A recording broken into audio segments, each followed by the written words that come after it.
திருச்சிற்றம்பலம். தென்னாருடைய சிவனை போற்றி, எந்நாட்டவருக்கும் இறைவா போற்றி. அனைவருக்கும் வணக்கம்.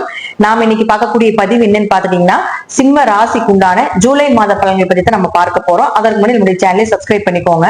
சிம்ம ராசியை பொறுத்த வரைக்கும் பாத்துட்டீங்கன்னா, உங்களுடைய ராசி அதிபதி சூரியன், உங்களை ஆளக்கூடிய கிரகம் சூரியன்.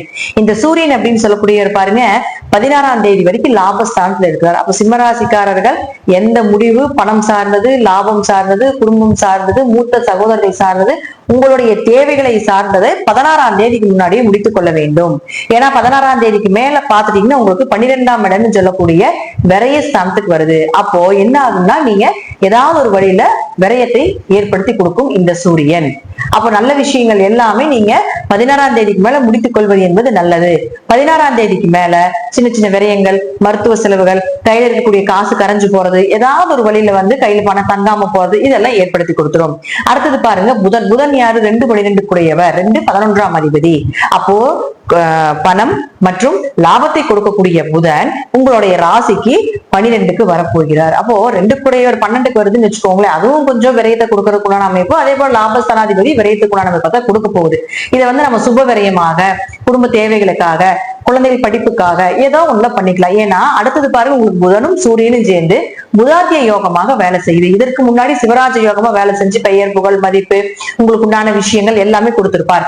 அடுத்தது பாருங்க, இந்த 18ஆம் தேதிக்கு மேல சூரியனும் புதனும் சேர்ந்து புதாத்திய யோகமாக வேலை செய்யும். 2ஆம் இடங்கிறது அடிப்படை கல்வி. அப்ப சூரியனோட சேரும் பொழுது கல்விக்கு உண்டான அடுத்த படி என்ன அப்படிங்கறத பாப்பீங்க. அடுத்த ஸ்டேஜ் போறதுக்கு உண்டான வாய்ப்புகள், வெளிநாடு வெளியூர் படிப்புக்காக போறது, வேலைக்காக வெளிநாடு போறது, இங்க இருக்கிற லாபம் எனக்கு பத்தல, அதனால 12ங்கிறது வெளிநாட்டை சொல்லக்கூடிய ஒரு இடம். அப்போ அடுத்த வெளிநாடு எங்காவது போறோம், வெளியூர் எங்காவது போலாம் அப்படின்னு நினைச்சீங்கனாலும் கூட இந்த வாய்ப்பை இந்த புதனும் சூரியனும் ஏற்படுத்தி கொடுப்பாரு. இதுல இன்னும் என்னன்னு கேட்டீங்கன்னா, இந்த 18ஆம் தேதிக்கு மேல பாத்தீங்கன்னா புதன் வக்ரமாகிறார்.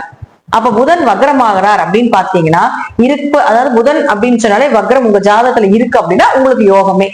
அந்த புதன் வக்ர காலத்துல பணமும் வரும், கொஞ்சம் விரயமும் ஆகும். ஒருவேளை வக்ரம் இல்லை அப்படின்னா கொஞ்சம் பணத்தை சேஃப்டி பண்ணி கொள்வது என்பது சிறப்பான விஷயமாக இருக்கும். அதுவும் பாருங்க, உங்களுக்கு ஆகஸ்ட் மாசம் 11ஆம் தேதி தான் வக்ரம் நிவர்த்தி பெறுகிறார். அப்ப வக்ரமான காலத்துல இருந்து 18ஆம் தேதியில இருந்து ஆகஸ்ட் 11ஆம் தேதி வரைக்கும் உங்க ஜாதகத்துல புதன் வக்ரமாக இருந்தால் யோகம். வக்ரம் இல்லைன்னா கொஞ்சம் பார்த்து நிதானமா பணம் சார்ந்த விஷயங்கள், பொருளாதாரம் சார்ந்த விஷயங்கள், குடும்பம் சார்ந்த விஷயங்கள், இதெல்லாம் கொஞ்சம் கவனமாக இருந்து செயல்படுத்தி கொள்ள வேண்டும். அடுத்தது பாருங்க, உங்களுக்கு சுக்கிரன் அப்படின்னு சொல்லக்கூடிய 3 மற்றும் 10ஆம் அதிபதி, தொழில் ஸ்தானாதிபதி, முயற்சி ஸ்தானாதிபதி போய் 10லேயே ஆட்சி பலம் பெறுகிறார். அப்ப என்னதான் உங்களுக்கு விரயமாகுது அப்படின்னாலும் தொழிலை கொடுத்துக்கிட்டே இருப்பார். ஏதோ ஒரு வழியில பணம் ரோல் ஆகும், ஏதோ ஒரு வழியில தொழிலை கொடுப்பார். தொழிலுக்குள்ள அடுத்த விஷயத்தை நோக்கி ஓடுவீங்க. பலனை எதிர்பார்க்காம பண்ணுங்க. ஏன்னா அடுத்தது உங்களுக்கு புதனே மறுபடியும் ராசிக்குள்ள வருவாரு. அப்ப ராசிக்குள்ள வரும்போது பெரும்பணம் வரும் அப்படிங்கறத நம்ம எடுத்துக்கலாம். இப்போ தொழிலுக்கு உண்டான விஷயத்த சுக்கிரன் கொடுக்குது. அப்போ எந்த எதிர்பார்ப்புகளும் எந்த பலாபலனையும் பார்க்காம தொழிலை நோக்கி ஓடுங்க. கண்டிப்பா பின்னாடி உங்களுக்கு ரீச் கிடைக்கும். கடுமையா முயற்சி செஞ்ச விஷயம் இப்ப கொஞ்சம் சிம்பிளா செய்யறதுக்கு உண்டான அமைப்பை ஏற்படுத்தி கொடுத்துரும். கர்மாகாரகன் சொல்லக்கூடிய சுக்கிரன் கர்மா ஸ்தானத்திலேயே, அதாவது உங்க ஜாதகத்துல சுக்கிரன் வீட்டிலேயே இருக்குது. அப்ப கர்மாவை கழிப்பதற்கு உண்டான வாய்ப்பை நிறைய ஏற்படுத்தி கொடுப்பார். கோவில் வழிபாடு, ஆன்மீக வழிபாடு, தீர்த்த யாத்திரைகள், அதே போல பரிகாரங்கள் செய்யறது, இதெல்லாம் ஏற்படுத்தி கொள்ளலாம். மாமனார் மூலமாகவும் இளைய சகோதரர்கள் மூலமாக ஒரு உதவிகள், அவங்களுக்குள்ள இருந்த சங்கடங்கள், சண்டை, சச்சரவு, பிரச்சனைகள் இதெல்லாமே மறையும். அடுத்தது 4 மற்றும் 9ஆம் அதிபதினு சொல்லக்கூடிய செவ்வாய் 2ஆம் வீட்டுல இருக்கிறார், கேதுவோடு இருக்கிறார். பொதுவா சிம்மராசிக்கு பாதகாதிபதினு சொல்லுவோம் செவ்வாய். அது கெட்டு போறது ஒரு வகையில யோகமாக இருந்தாலும் கூட தாய் தந்தையர்கிட்ட கொஞ்சம் மன உளைச்சல்களை ஏற்படுத்தி கொடுக்கும். அல்லது வீடு மனை சொத்துக்கள், பூர்வீகம் சார்ந்த சொத்துக்கள், உயர்கல்வி படிப்பதற்கு உண்டான ஒரு தடை தாமத்தையும் கொடுக்கும்.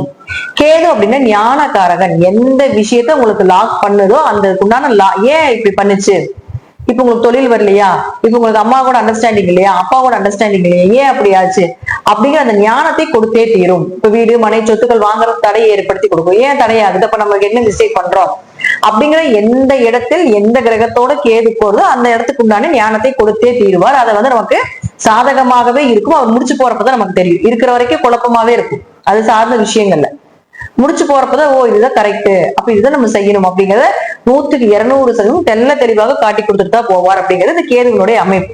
அதனால தாய் தந்தையர் ஸ்தானமாக இருக்கக்கூடிய செவ்வாயை கேது நடத்தும் பொழுது கொஞ்சம் பூர்வீகம், சொத்துக்கள், வண்டி வாகனங்கள், தாய் தந்தையருடைய ஆரோக்கியம், இது எல்லாமே கொஞ்சம் கவனமாக எடுத்து செயல்படுத்திக்கோங்க. அடுத்தது பாருங்க, குருவை பொறுத்த வரைக்கும் 11ல இருக்கிற வரைக்கும் என்னதான் விரயம் ஆயிடுதுன்னு நம்ம இந்த மாசம் ஒரு மாசம் 1.5 மாசம் விரயம் தான். அப்ப என்னதான் இருந்தாலும் கூட உங்களுக்கு அங்க லாபத்தை ஒரு வழியில் கொடுத்துட்டே இருப்பார், தொழில ஒரு வகையில கொடுத்துட்டே இருப்பார். சுக்கிரன் 10ல இருந்தாலும் அடுத்தது 11 வர போறாரு. அப்ப தொழில அடுத்தடுத்த கட்டத்துக்கு நீங்க போயிட்டு தான் இருக்க போறீங்க. இந்த நாட்களை பயன்படுத்திக் கொள்ளுங்கள். போறது போகட்டும், வருவது நல்லதாகவே வரும் அப்படிங்கிறது அமைப்பு. அடுத்தது சனி. சனியை பொறுத்த வரைக்கும் இந்த லக்னத்துக்கு 6, 7 கூடையவர். அவர் வக்ரம் ஆகிறார். சனி வக்ரம் பயிற்சி அப்படிங்கறது நம்ம தனி ஒரு வீடியோவே கொடுக்கலாம். இப்போ சனி உங்கள ஜாதகத்துல வக்ரமாக இருக்கிறார் அப்படின்னா 13ஆம் தேதியிலிருந்து நவம்பர் மாசம் 28ஆம் தேதி வரைக்கும் உங்களுக்கு யோகமே. சனி கொஞ்சம் வக்கரமாக இல்லைன்னா கடன், நோய், வழக்கு, திருமணம் சார்ந்த விஷயங்கள், பார்ட்னர் சார்ந்த விஷயத்துல கொஞ்சம் இன்னும் கவனம் அதிகமாக தேவை. அதுல ஏதாவது ஒரு கோபங்களும் குறைகளும், அதுல ஏதாவது ஒரு வெட்டுதலும், அதாவது எப்படி சொல்றதுன்னா பிரிஞ்சு போறது, நோய்க்கு அதிக செலவு பண்றது, இதெல்லாம் ஏற்படுத்தி கொடுக்கும். சனி உங்களுக்கு சித்தி உறவையும் சொல்லும். இப்ப சித்திக்கு, உங்களுக்கு கூட பிறந்தவங்களுக்கு இது எல்லாமே கொஞ்சம் ஏதாவது ஒரு வழியில இழப்புகளையோ அல்லது மன வருத்தத்தையோ கொடுக்கும் அப்படிங்கிறத நம்ம எடுத்துக்கலாம். சோ சனி வக்ரம் உங்க ஜாதகத்துல இருந்தால் யோகம், வக்ரம் இல்லைன்னா கொஞ்சம் பொறுமையாக, வக்ர நிவர்த்தி ஆகிற வரைக்கும் பொறுமையாக இருந்து ஹேண்டில் பண்ணணும். இதனுடைய முழுசா எப்படிங்கிறத நான் உங்களுக்கு பிற்காலத்தில் வரக்கூடிய வீடியோல நான் கொடுக்குறேன். பொதுவா சிம்ம ராசிக்கு இந்த மாதம் அப்படிங்கிறது பாத்துட்டீங்கன்னா தொழில் நல்லா ஓடும், காசு நல்லா வரப்போகுது, ஈக்குவலா விரயமும் வரப்போகுது. ஒரு பக்கம் விரயமாக போகுது, ஒரு பக்கம் நீங்க நல்லா தலை நிமிர்ந்து நிக்கிறதுக்கு உண்டான வாய்ப்பையும் கொடுக்க போகுது அப்படிங்கறத அமைப்பு. நான் சொல்லக்கூடிய கருத்துக்கள் உங்களுடைய ஜாதக ரீதியாக, தசாபுத்தி ரீதியாக சிறிது மாறுபடலாம். நன்றி. மீண்டும் ஒரு நல்ல பதிவுல சந்திக்கலாம். திருச்சிற்றம்பலம், தில்லையம்பலம், ஸ்ரீ நரசிம்ம சரணம்.